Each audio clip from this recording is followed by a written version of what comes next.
What's going on, Tan and J Man Show Nation? It's Monday night. It's November 4th, 2024. Can't believe we're in the 11th month of 2024, but here we are. They say time flies when you're having fun, and that's what we do here on the Tan and J Man Show. And with a brand new episode streaming live on the IC Sports Network, the IC Sports Network YouTube channel, their X page, the Tan and J Man Show Facebook page, and of course, you can listen on your favorite audio podcast platform a day later as well. College basketball has begun, Jay, man.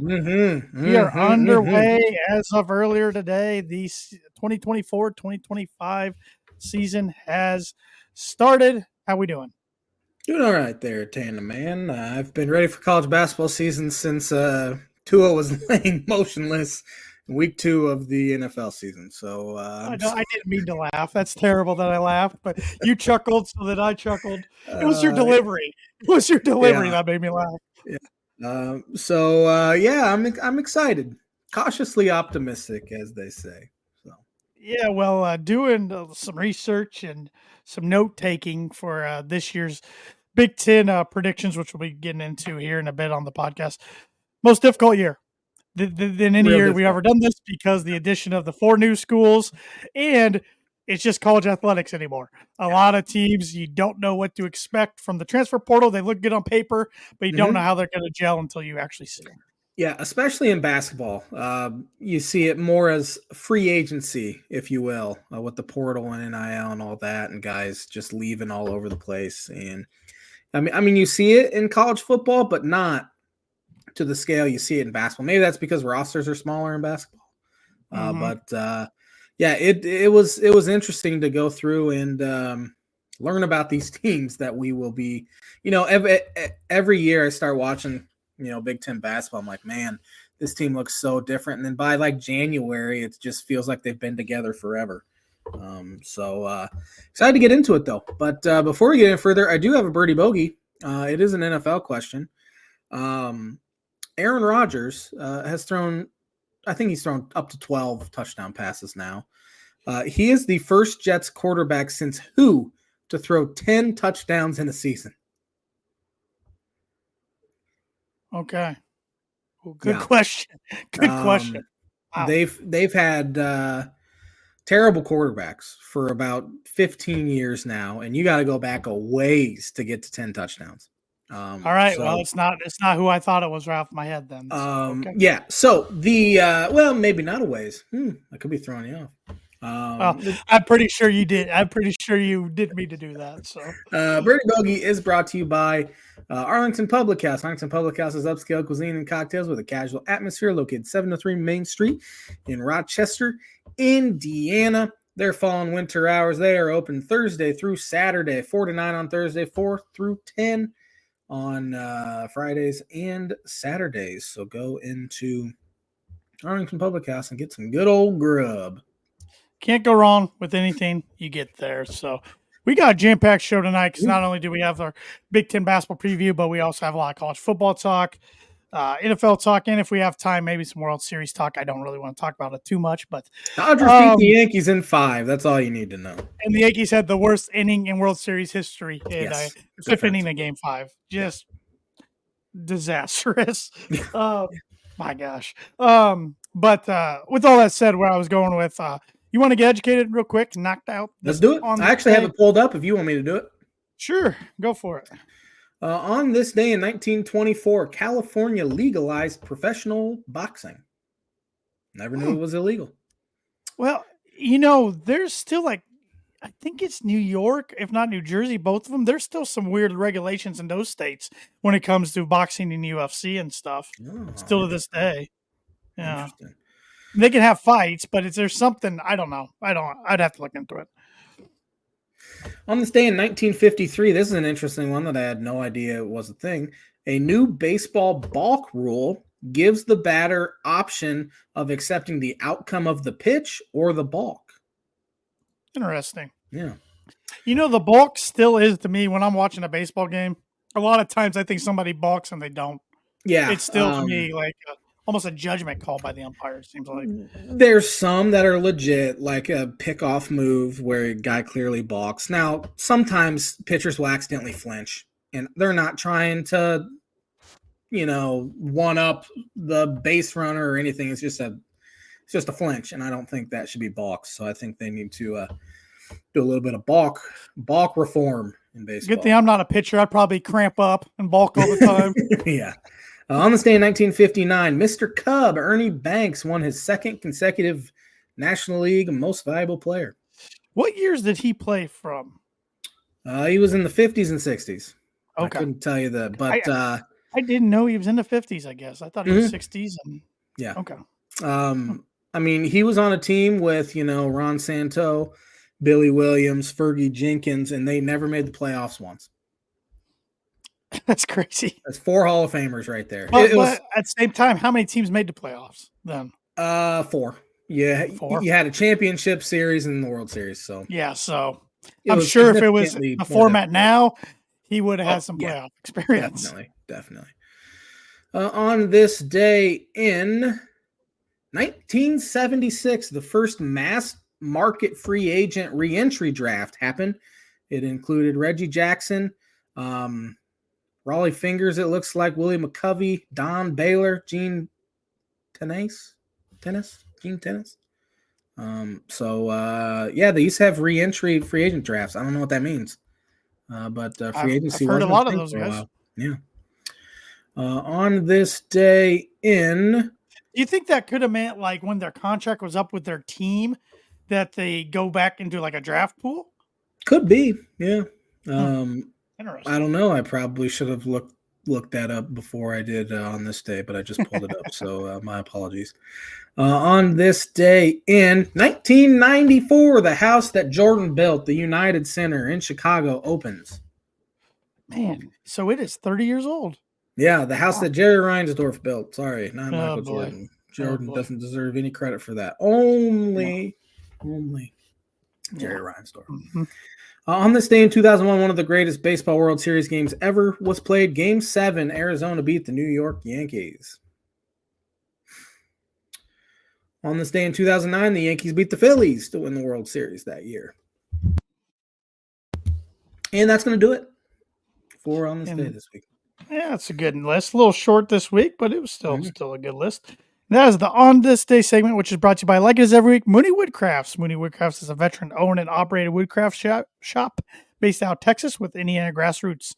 They provide 100% hand-cut custom designs to fit your needs, and their pieces are a great addition to any home, office, or man cave. You can see some of the recently completed projects by visiting them on Instagram and on Facebook at Mooney Woodcrafts is their handle on those two social media channels. And if you let them know the Tan and J-Man Show sent you, you get 15% off your first signed order. It's November 4th. December 25th is going to be here literally before we know it. So do not wait any longer. Get those signed orders in and make the perfect Christmas gift for anybody in your family or any close friend of yours. Yes, sir. All right. Pick 6 segment, J-Man. It's Big Ten basketball preview show. So I'm sure I've done this in the past, so I'm going to pick 6 different Big Ten Conference men's basketball players of the year over the years. And I'm just now looking at this list for the first time. So I'm literally just going to pick 6 of them. Let's start with Terrence Dials, 05-06, Ohio State. Could not have told you he was player of the year. I couldn't have told you that either. Big dude. He was large man, about 6'9", I'd say 270. And he was a really good player on some Ohio State teams, for one, that were on sanctions at that point and had a postseason ban. Really, really good player. I vaguely remember, and that's kind of right when I started getting into college basketball a little bit, was Terrence Dials. I remember him. The first college basketball game I went to was the Big Ten championship game at the United Center. Shout out Mike Barnett and Steve Alford for those tickets, honestly. We got to watch Illinois beat Ohio State, and that was fun. And Terrence Dials, I do remember him from that game. That would have been he would have played on one of Mata's first teams, I would think. I think 05-06 was Mata's. In O'Brien's, he would have been the O'Brien Mata crossover era. Yeah. DJ White, 0708, Indiana power forward. Yeah, IU back. That was the Mike Davis days, and then the end of Sampson. Correct. Correct.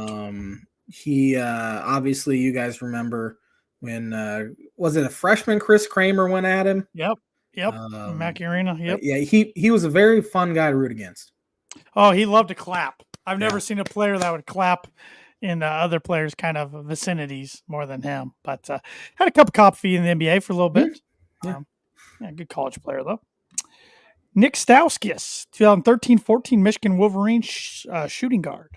Yeah, I thought he was going to be a star in the NBA. Great shooter, 6'6", athletic. You look back at that Michigan roster, and who would have thought Tim Hardaway Jr. would have been the best NBA guy out of those? I mean, you had Trey Burke, first-round pick, high first-round pick, Stauskas. Even a guy like Mitch McGarry was a first-round pick. But Tim Hardaway's had a really good NBA career, and he's still playing. I think he's with the Pistons. I think you're right. Pistons have quite a few Big Ten guys on their teams. Probably why they're not very good. Denzel Valentine, 2015-16 Michigan State shooting guard. Yeah, he was a bust of an NBA guy, but fantastic. I mean, he was kind of in the Draymond Green role where he could shoot, he could pass, rebound, kind of did it all. He's a little smaller than Draymond. He was more of a guard, but Bulls took him early, and we're shocked the Bulls are continuously, 38 and 44 or 40 and 42. He was not a good NBA guy. Two more here. Cassius Winston, 2018-19 Michigan State point guard. I would venture to say he was the best Michigan State point guard since Izzo's taken over, college-wise. Kalen Lucas was pretty good. Kalen Lucas was good, but he didn't put up the numbers that Cassius Winston did, nor did Mateen Cleaves.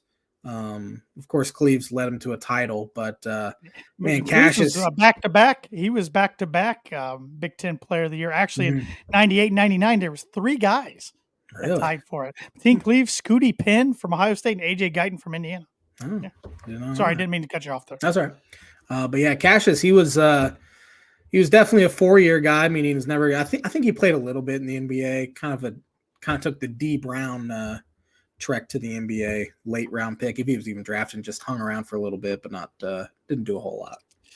And lastly, I know this one's gonna fire up. 21-22, Johnny Davis, Wisconsin shooting guard. I will go on record and say he was the worst Big Ten Player of the Year, and it's been validated by how well he's played in the NBA too. He is one of the biggest draft busts we've seen over the past 15 years or so. His stat line looked good. He was very inefficient though. I would have given it to an EJ Liddell or Keegan Murray or Kofi Coburn that year. But Johnny won it. I'm still blaming Andy Katz for that one because he's a Wisconsin guy and he kind of led the campaign for Johnny Davis.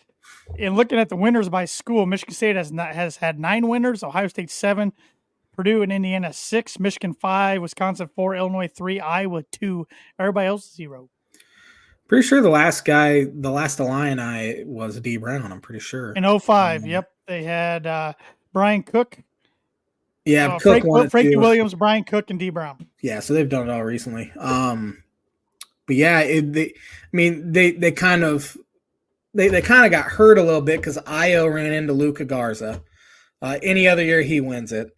Then of course Kofi. But then last year, Shannon ran into Edie, and they've just it's been sort of bad luck in that sense. But yeah, Purdue did not. I have one. He had to go back.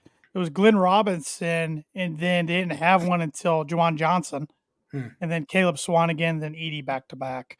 And before Robinson, Steve Scheffler won it in 89-90. Was it Cassius Winston won it the year Carson was there? That would have been 18-19, yes. Yep. Okay. I'm sure Carson was probably runner-up. Yeah, probably. This list does not show that. So, yeah. So, But that is the Pick Six segment, which is brought to you by, like it is every week, Performer Print Suit Promo Group. If you're looking for a trustworthy, dependable resource for your next trade show, company picnic, or sales meeting coming up in 2025, Performer Print Suit Promo Group has over 50 years combined experience in promotional products and commercial print. They strive for fast and efficient response to all your print needs, so you need to look no further. Let them be your one-source print and promotional company today by giving Barbara Van Weinsberg a call at 574-210-3815. You want to stick with basketball, or do you want to save that for later in the show? No, I think we should knock her out here, and then if we have time, we can get to football because I got a lot of notes written down here for a Big Ten. You probably have a lot more than me. I don't have a whole lot, so but let's get rolling with it. Sorry, I was checking Purdue score real quick. They're up 16 at halftime. All right, so with that said, 18 teams now in the Big Ten, not 14 like it used to be when we predicted. Heck, used to be 12 for the longest. For low, no, we've always predicted 14 though. I wasn't thinking. I was thinking we started the podcast when there was 12. We did not start it that early. But who do you have winning the Big Ten in 2024-25? I have Purdue winning it again. I think Braden Smith will win Player of the Year. We agree on both of those. I put in my notes need big leaps from Colvin and Heidi, and they don't even start tonight. So what do I know? But still, I mean, they're obviously huge, important pieces. Right. But, very, very interested to see how they look. Obviously, you don't have your 7'4" security blanket down there. They got a 7'4" kid. He's just not built like not Zach Edey. He's not built like Edey. Yeah. They'll probably look different. Schematically maybe, or style, I should say. Yep. And though I'm intrigued by how they'll look. Yeah, defense concerns me a little bit. That's just from the Creighton exhibition, but Creighton's another beast. I mean, Colt Burners, he ate up their young big guys, but I mean, he's a fifth-year, 23-year-old man out there. So defense concerns me a little bit, and I'm interested to see how they adjust when they're on nights they're not shooting well. Because in the past you could just feed Big Zach and he'd find a way. Now you don't have that cheat code. But they're gonna have a three-headed horse there of Braden Smith, Fletcher Lawyer, and Trey Kaufman-Renn. And then tonight, Jakari Harris, true freshman, started, and Daniel Jacobson, true freshman, started as well. Cam Heidi, Miles Colvin came off the bench. Also, true freshmen CJ Cox and Riley Burgess came off the bench, and Will Berg came off the bench, who's a redshirt sophomore. That was just from when I was watching. So, their one lone senior, Caleb First, when I was watching, hadn't been in the game yet, but they're going to go 9, 10, 11 deep. Yeah, most nights. So they only decided to redshirt one of their 5 incoming freshmen. That was Mr. Basketball in the state of Indiana last year, Jack Benter, who everybody kind of knew he was going to redshirt even last year. So that wasn't a surprise. But I picked Purdue, even though I have some concerns. I still think next year, assuming they can keep everybody together, 25-26 could be the year they really make a deep run. If you told me right now they'd be a top 5 seed in the in-state tournament, so a top 20 team, sign me up. Sign me up in a heartbeat. See what happens from there. So. Yeah, Painter so far has not been hit by the transfer portal at all. Like he's obviously he's built an incredible culture there of winning, and it makes it easier for guys to stick around. So yeah, they should. I mean, there's no reason to believe they'll start losing guys. So. Yeah, I mean, they're back-to-back Big Ten champs, and darn near won it the year before that too. So I guess my logic is until somebody knocks them off, I'll keep picking them. So. Right? Yeah, absolutely. Who do you got finishing number 2? This is a homer pick.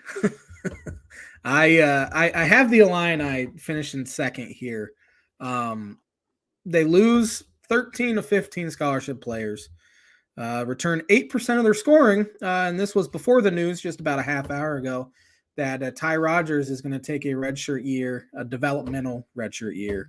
That's what they call it, and I would not be surprised if he did what Sincere Harris did. He redshirts and then transfers. The guy, the assistant who is really close with Tim Anderson, is no longer there. He quit a few weeks ago, about a month ago. But still, Ty Rodgers, I mean, he's not a great fit, but and he was not going to start this year, and he was going to probably play significantly less minutes than he did last year. But still, that's a guy who started every single game on an Elite Eight team. who brought toughness and maturity and leadership to the Illini. But he's no longer there. They have so many new faces, but I think top to bottom in the conference, they probably have, from a pure talent standpoint, they're probably the most talented. They have the most guys in ESPN's top 100 draft rankings. However, you have 13 new guys. How's the chemistry going to be? I was listening to a podcast with Jeff Goodman and Robbie Hummel, and Jeff said, what if I pick Illinois to win the Big Ten? And Robbie made a great point. He said, is this last year's chemistry or is this the Matt Meyer chemistry? You replace all these guys every single year, you're going to run into these issues. And I think they'll really struggle in the non-conference, especially defensively. Just 3 weeks ago, Brad Underwood said that his team couldn't guard a group of seventh graders. Then they go out in that exhibition game, and I think Ole Miss shot 7 for 10 to start the game from three. Could not get a stop. They played better from about the 10-minute mark on.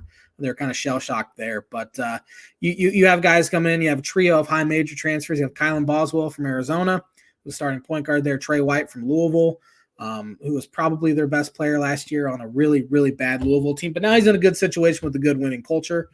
Kerry Booth from Notre Dame. And then you add Ben Humrichus from Evansville, who's a great shooter at 6'9". And then you have two European guys, Kasparis Yakushonis, butchered the name. But I'm glad you took that one on. I looked at him like, this is a nightmare. He's currently a projected lottery pick. He's 6'6". He will be the facilitator of the offense. Good shooter, solid athlete. And then they have Tomislav Ivisic, who was just declared eligible a few days ago by the NCAA, but the NCAA has to swing that power around, and they took a year away from him, and he's a sophomore, even though he's never played a college basketball. And then you have five-star freshman Will Riley. So all these new faces, excited to watch them. I think, they'll really struggle defensively, and I think they'll really struggle in November and December, and maybe even lose a game they shouldn't, a bye game in a sense, which is the epitome of brutality, according to John Ross. Oh, boy, here we go. But I am betting on the talent and Brad Underwood. Brad Underwood has proven he can make adjustments and scheme changes in the middle of the season if he had to. He had to do with Kofi when he came in mid-season. Last year they did completely scrap their offense in December, and it took off. So, homer pick. I have them finishing second. I got the Illini fourth, but honestly, on my list, you could rotate 2, 3, and 4 any day of the week, I think. 1,000%. And I originally had them at 2, 3, and 4. 2, 3, and 4. And I figured you might go number 2 with them, and I didn't want to go 1 and 2 the same. So that's why I put them there.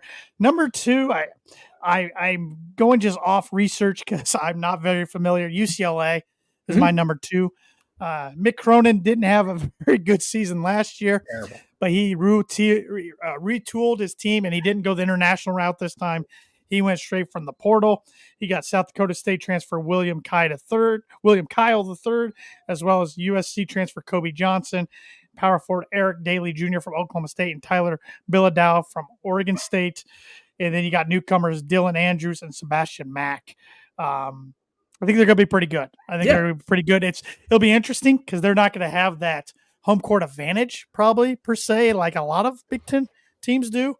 But I don't know, just going a little different there for my runner up pick. And don't forget old friend Sky Clark. He's also on that roster. I did forget Sky Clark because the site that I got my notes from didn't even mention him. I knew he was there, I guess, in the back of my mind, but yeah. Ton of newcomers there. The difference between them and Illinois is they get them from the college level and from high majors too, like Oklahoma State and USC, right? As you said. But yeah, I have them finishing third, so we're not far off there. So my third and your fourth is probably the same team. Mm-hmm.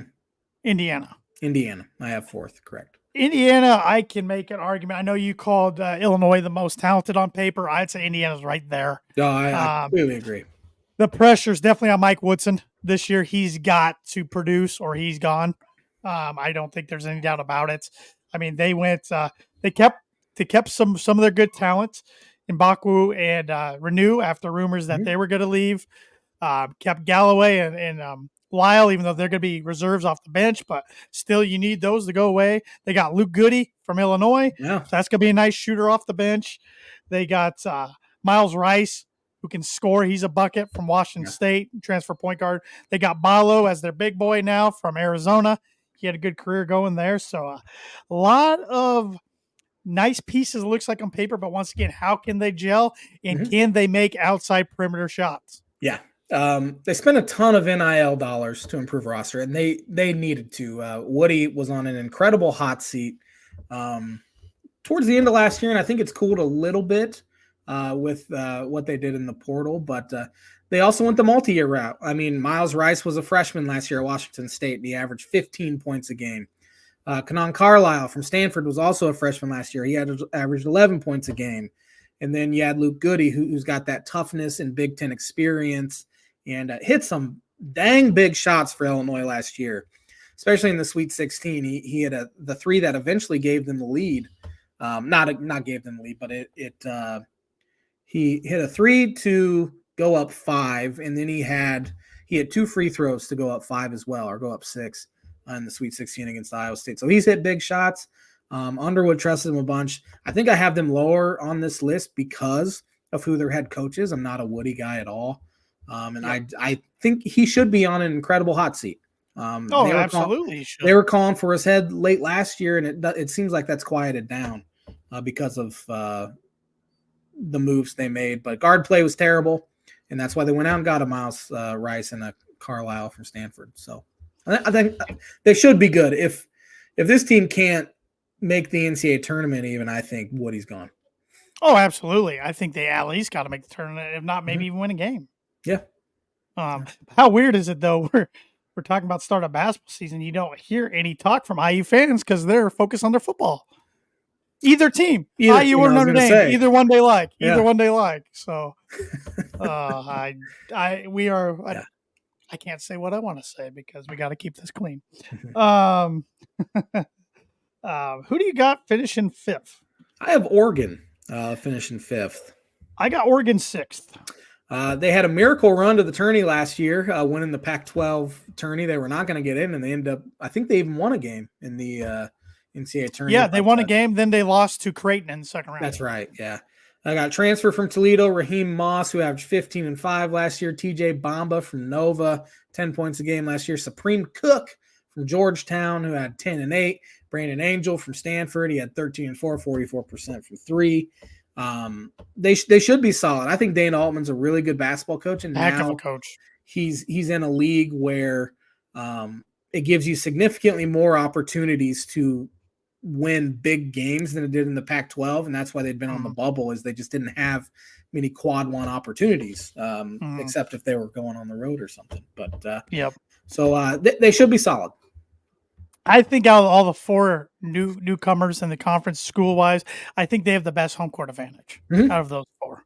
Yeah. And their court is still bright, but it's not going to make our eyes bleed. They did redo it this offseason, so it's not as hard to watch games out there. So, but I have the Ducks 6. At number 5, I have the Rutgers Scarlet Knights. You're higher on them than I am.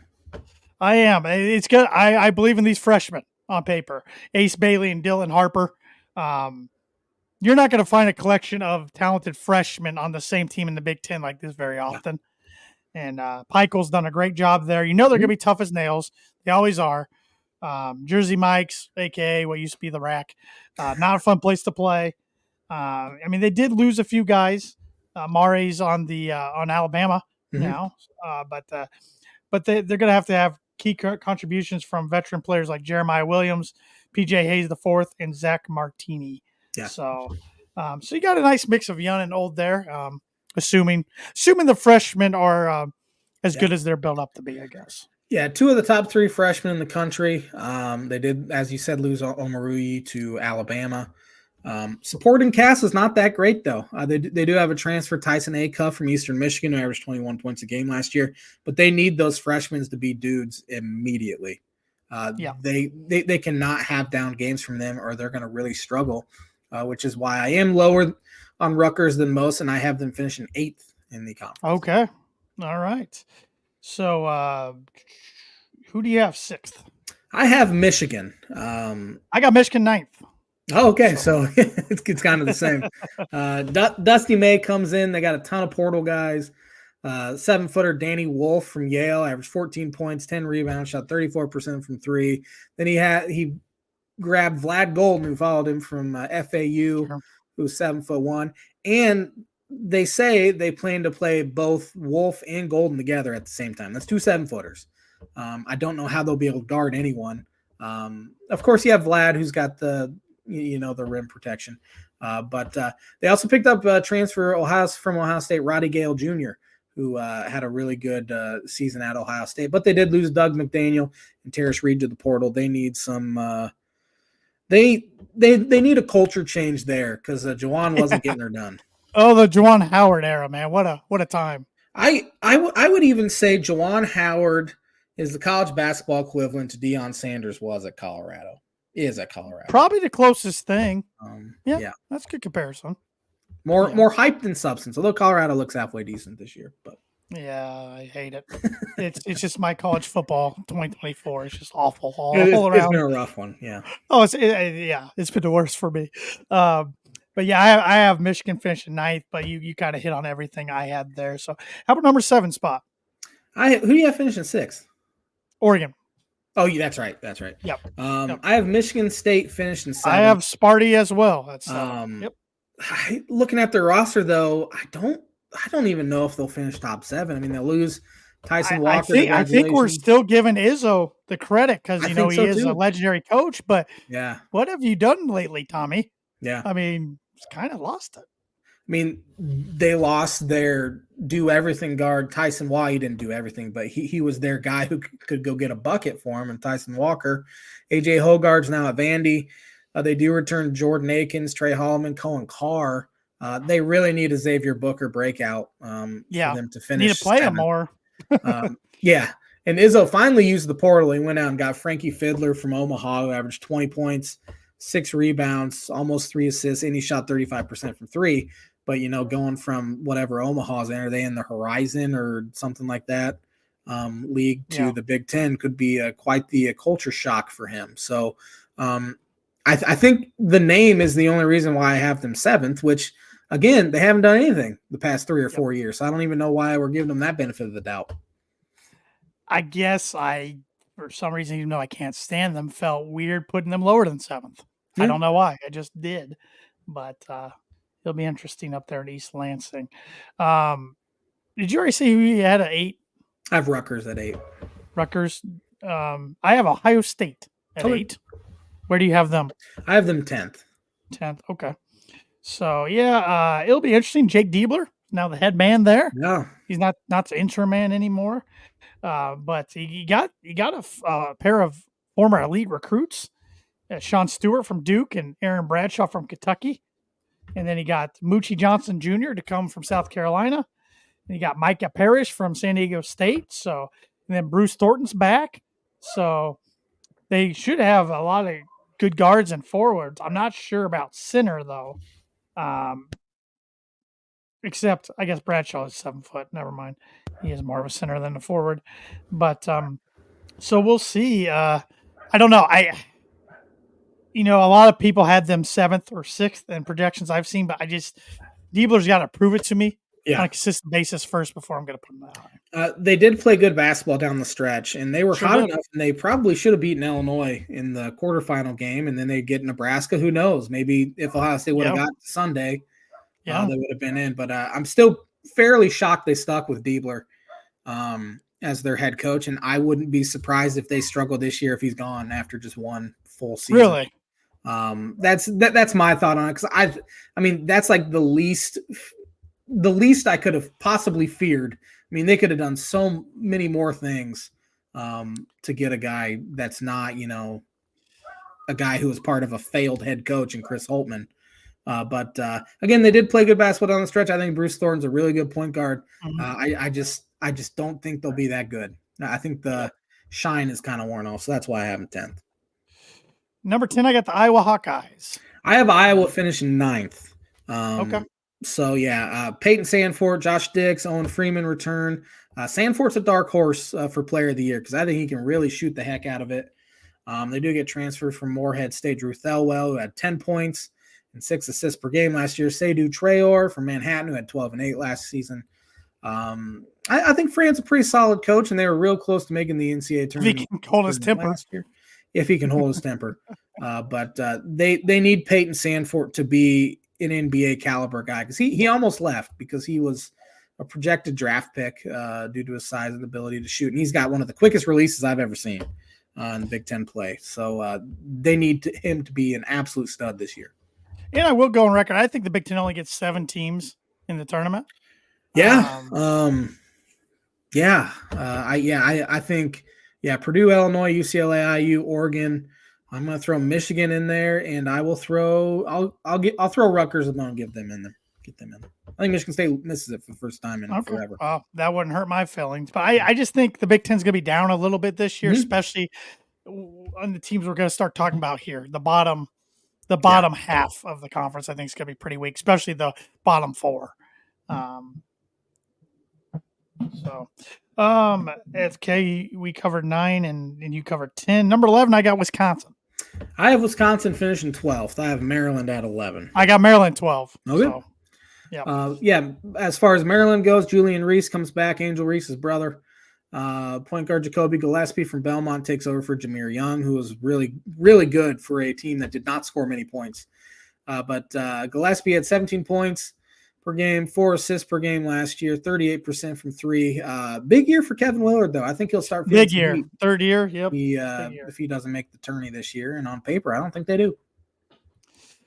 Yeah. It'll be interesting. He's done little with a lot of talent. I feel like at Maryland in his time. That was the case with the former guy too, whose name is escaping me. Turgeon, Mark Turgeon. Mark Turgeon. Yeah. He looked like a turtle. Snapper. That's mean to me. I don't have anything else to add on Maryland. Wisconsin, I was scared to put them here because it feels like we're low on them every year, and then they surprise us every year. Yeah, they do lose their point guard, Chucky Hepburn, to Louisville. Thank God. Their stud, AJ Storr, to Kansas. But they did get transfer Xavier Amos from NIU, averaged 14-6 last year. Cameron Hunter from Central Arkansas missed last year, but averaged 17 points a game in 2023. Need a huge sophomore lead from John Blackwell, who played pretty well for them in February last year. Who do you got finishing 13th? I have Nebraska.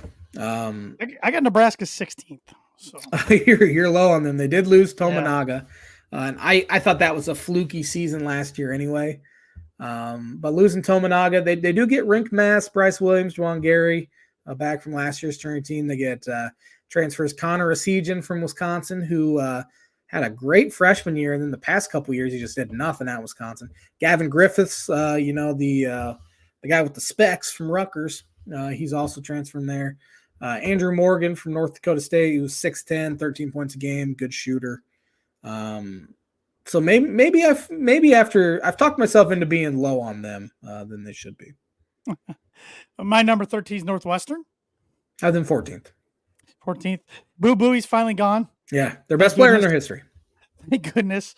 But Brooks Barnizer's back. I just heard they don't think he's going to play tonight. He's banged up.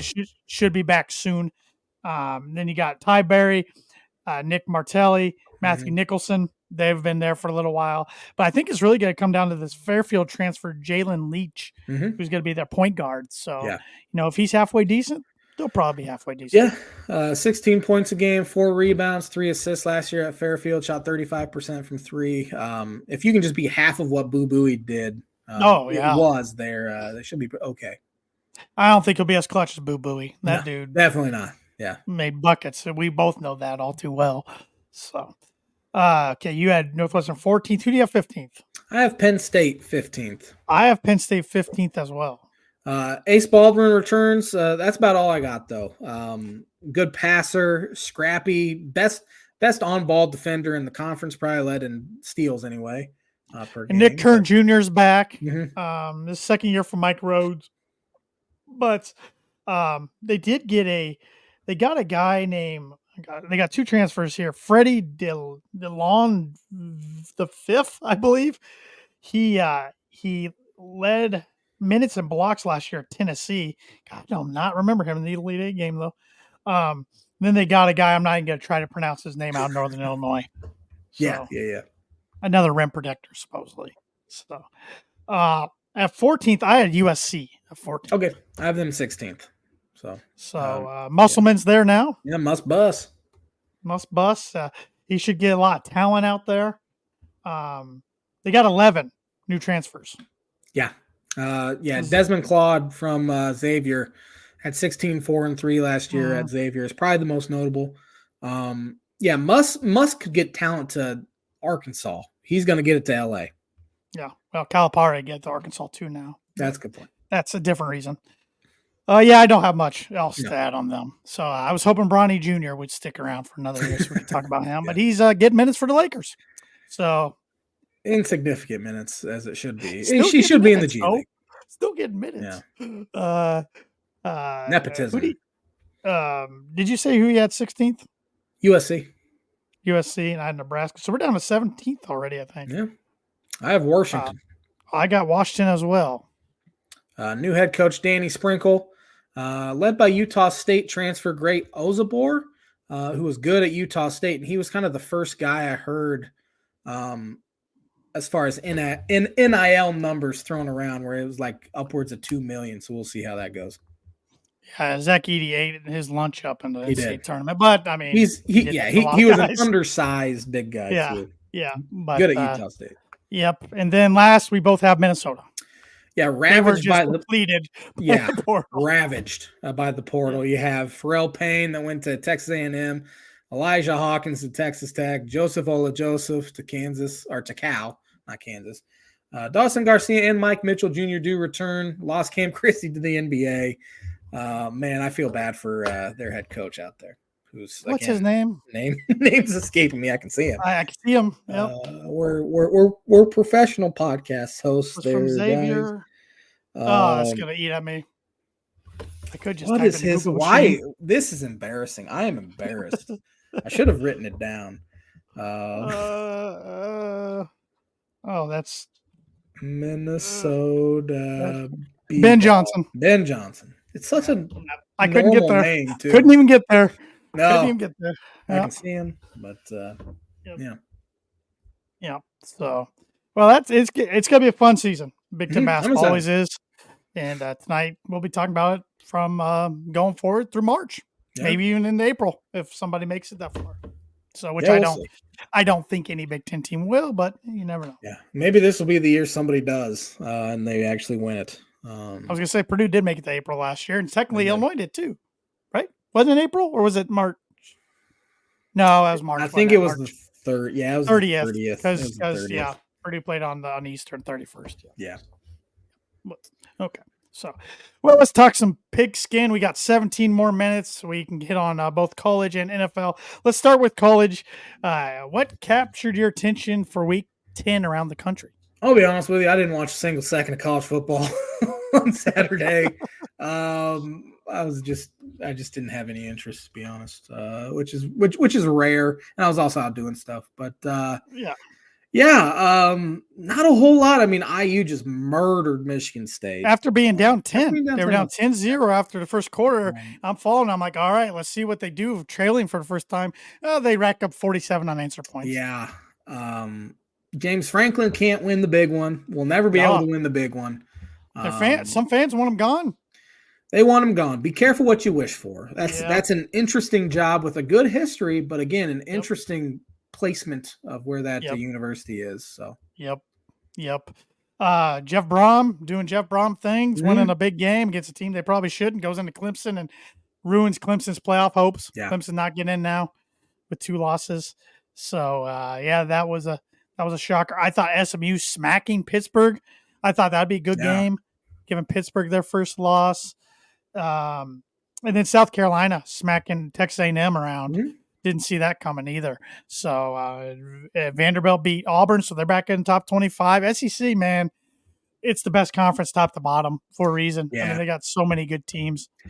Yeah, we make fun of them all the time because it just means more. But the top. I mean, the fact that Vanderbilt's even ranked, and they're a legitimate rank. They're not just an SEC. No, rank, they're good. They're a good football team. They're bowl eligible. Significantly better than everyone else. Another thing that did capture my attention is the Yukon Huskies are bowl eligible. They have won 6 games already. Jim Mora. Yeah, he knows what he's doing. Yeah, yeah. Iowa State went down for the first time all season, losing at home to Texas Tech. That's bad which loss. is kind of a shocker, and kind of opens up the Big 12 a little bit. Even though BYU's leading the conference, BYU's one of 5 teams still undefeated in the country. You got Indiana, BYU, your Canes, who were down for a little while against Duke, and then they just woke up in the fourth quarter. Oregon, and who's the other team I'm missing?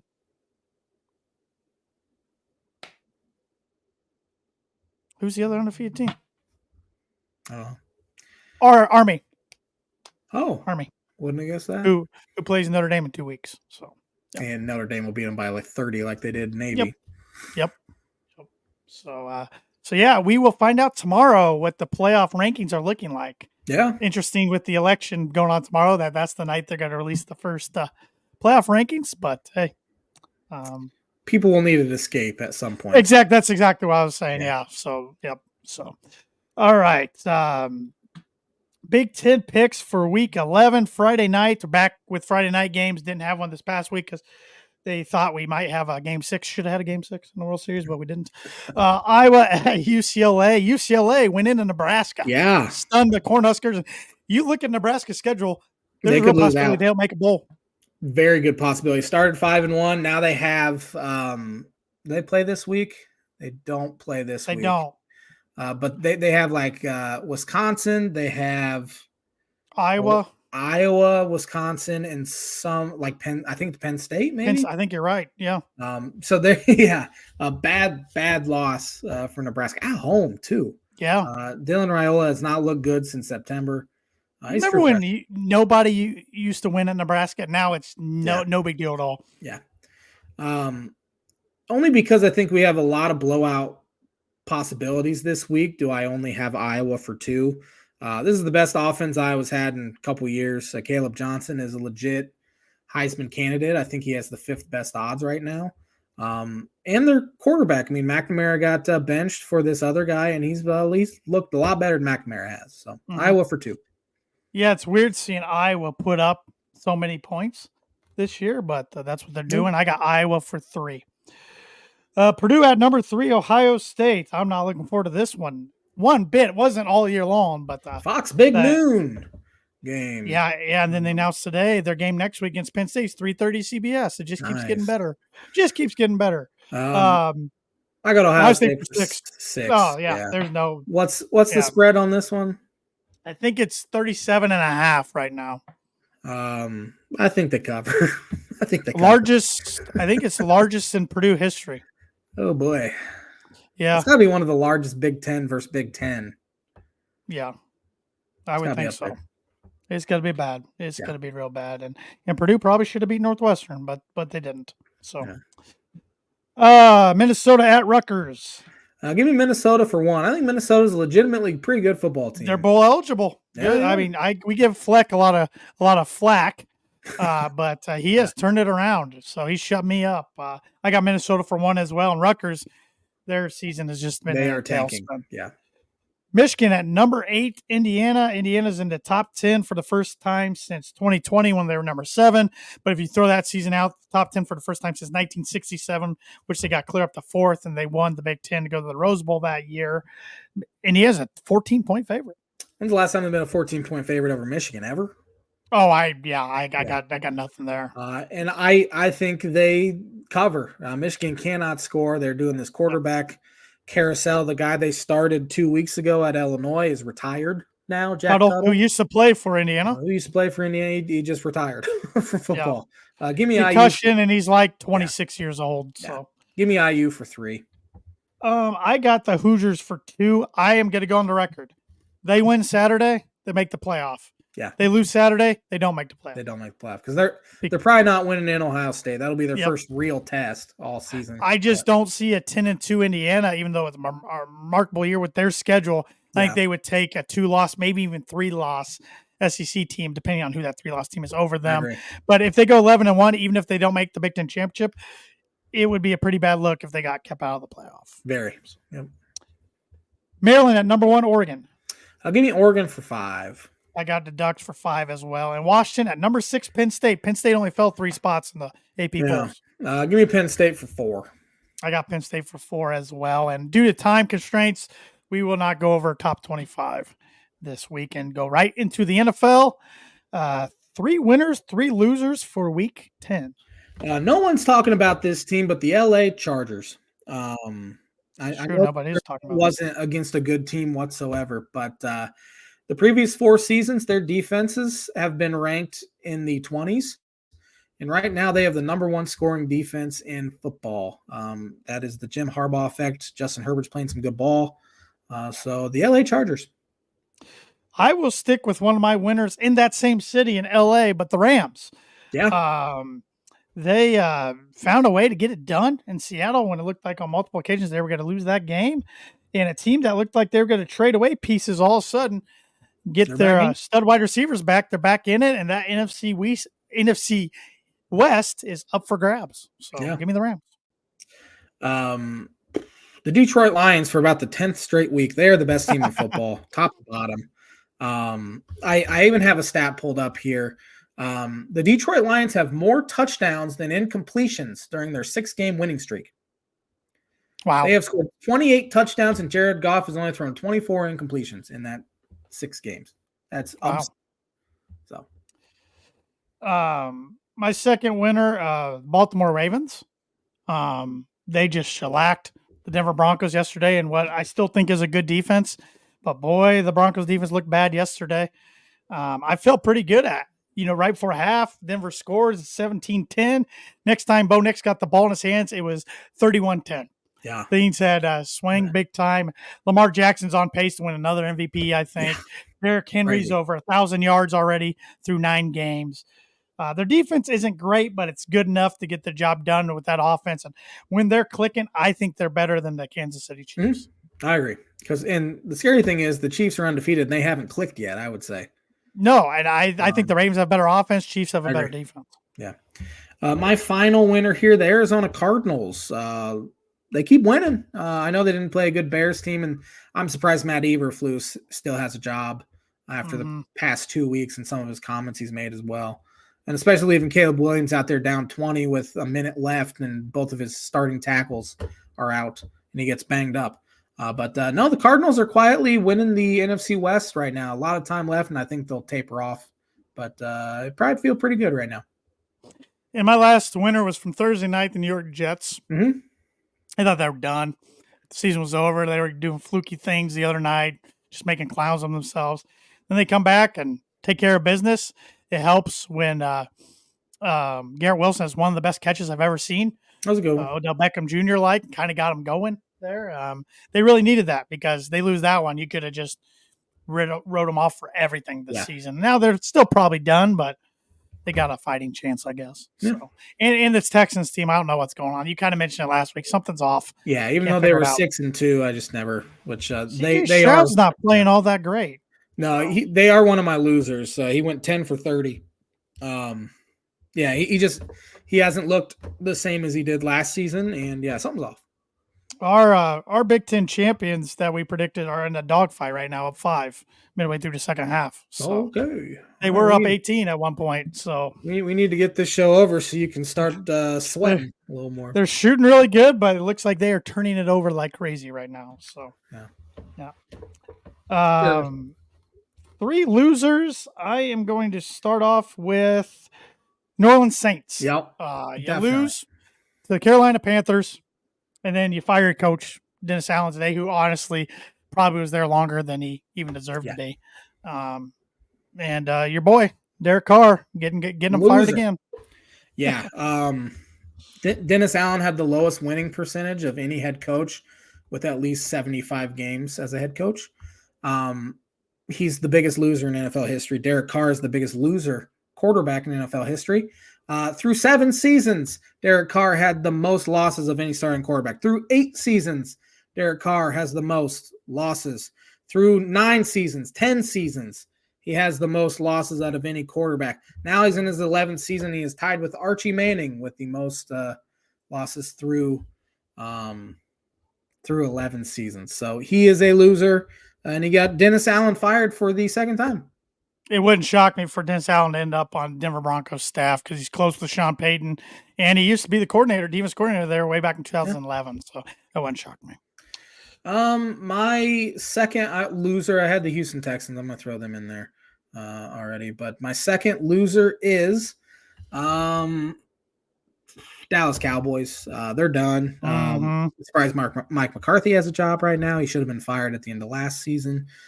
Dak's out for the foreseeable future with a hamstring issue. Not that he's been playing well at all. They have CD Lamb, who's one of the biggest divas in football now. It's getting ugly there, and Jerry's got to do something quick. Maybe they're going to tank for Sanders. That wouldn't shock me. That'd be a perfect place for him. My second loser, Chicago Bears. We already talked about. They looked lifeless out in Arizona. Thought they'd come out with some fire after losing with that Fail Mary play in Washington. Wasn't the case. Yeah, they're 4-4, but I don't think Eberflus is a very good coach. No. So. My final loser, the Green Bay Packers. You had a chance to make a statement there. Hey, don't forget about us. But Jordan Love is leading the NFL in interceptions. He has not played very well this year. He's not played good football at all. And, the Lions head and shoulders above the rest of that very good division. Nick Small, a friend of the show and 2010 RHS graduate, saying on Facebook, Dak is overrated. Yeah, for how much money he gets paid? Absolutely. He's definitely overpaid for sure. My last loser, Indianapolis Colts. Make the switch to Joe Flacco. I'm not saying it's the right or wrong move, but he didn't play well last night. They're sticking with him against the Bills. A lot of their fans wish they would have stuck with Richardson. It's kind of a mess there. And Chris Ballard's sitting there and just I think he should be on the hot seat. His seat's got to be on fire. You would think so. I was advocating for Joe Flacco start all along, and so I can't take it back now, but he looked terrible last night. He did look good. And I think they got a tough schedule coming up too. They do. They lose their next 2 or 3. I think you got to go back to Richardson, let him play out the season because it's over. So he won't have any confidence at this point, but none. Did to yourselves. So yeah. Well, he did it to himself, checking himself out of the game because he was tired too. So. That's true. That's true. All right, you still got a book it, by the way, to do tonight. Oh boy. We got to fly through our picks here. Thursday night, the Cincinnati Bengals at the Baltimore Ravens. Give me Baltimore for 11. I got Baltimore for 14. I think they're good. Yeah. I know the Bengals beat the Raiders, but the Ravens at home, tough to beat. I think they're pretty darn good. The New York Giants at the Carolina Panthers in Germany. This will be the J-Man's Bucket prediction of the week. I don't think the Carolina Panthers win 2 in a row. Give me the Giants for 1 confidence point. J-Man's Bucket prediction of the week brought to you by Indiana Farm Bureau Insurance Agent Travis Watching for Life Home Auto Business Renters Workers Comp and Farm Insurance. Contact Travis at 219-869-4561. I am taking the Giants for 2. That's going to be an awful game I probably won't watch any of. Yeah. The Denver Broncos at the Kansas City Chiefs. Give me Chiefs for 13. I got the Chiefs for 8. The Broncos should play better than they did against the Ravens, even when they've had that long losing streak to the Chiefs, which they finally snapped last year. They usually play them pretty competitively. Mm-hmm. Being in division helps. So, not expecting to win, but I think it'll be close. Closer, at least. San Francisco 49ers at Tampa Bay Buccaneers. Tampa Bay is kind of flatlined here, too. Give me San Francisco for 6. I got San Francisco for 4. Christian McCaffrey should be back. Mm-hmm. That's going to help a lot. Atlanta Falcons at New Orleans Saints. Falcons for 8. I got the Falcons for 12. Buffalo Bills at Indianapolis Colts. Bills for 9. I got the Bills for 9 as well. Good one here. Pittsburgh Steelers at Washington Commanders. Give me Washington for 7. I got the Commanders for 3. Minnesota Vikings at Jacksonville Jaguars. Give me Minnesota for 5. I got the Vikings for 7. New England Patriots at Chicago Bears. Bears for 10. I know it's a mess, but they're better than New England. They lose that one even Flus is gone. I got the Bears for 11, so I'm right there with you. Tennessee Titans at LA Chargers. Chargers for 14. I got the Chargers for 13. Philadelphia Eagles at Dallas Cowboys. I have Philadelphia for 4. I wish I would have put more on it. I got Eagles for 5, and I had the Cowboys until I saw that Dak was out multiple weeks. Oh, all right. So I switched it earlier today because the Eagles probably should have lost to the Jaguars. Sirianni's cocky something else. New York Jets at Arizona Cardinals. Give me Jets for 3. I got the Cardinals for 1. Detroit Lions at Houston Texans Sunday Night Football. I have the Lions for 12. I got the Lions for 6. I thought that was an 8. And Miami Dolphins at LA Rams on Monday Night Football. Dolphins offenses look great. Since Tua came back, defense looks terrible. Give me Rams for 2. I got the Rams for 10. I'm sorry, J-Man, but That's all right. they'll probably prove me wrong. So it's over. Yeah, still season left. You never know. They're pretty. They're still the most talented 2-6 team I've ever seen. Well, you're 2-6 for a reason. Yeah. Who was the last New York Jets quarterback before Aaron Rodgers to throw 10 touchdown passes? Well, the first guy that came to my mind was Zach Wilson, Sam Darnold, but you said it's been a while, so I got to go back a while. I think there's been one since Testaverde. Was it Chad Pennington? No, it was not. It is Sam Darnold. However, that was 5 years ago. It's been 5 seasons. Oh, the way you're talking, I was thinking like Tid. Jerk. You got to go back a ways. I mean, pre-pandemic. Darnold was the first guy who came to my mind. It's been a while. Yeah. So hey, it worked. Good job. Good strategy. Yeah. Well, there was no strategy at all. It just kind of came out of my mouth what I said. But well, it worked. I thought you were going to say Ryan Fitzpatrick because he definitely did. Forgot he was even a Jet. Yeah. But thanks for watching the Tan and J-Man show. We'll be back at her next Monday with another episode.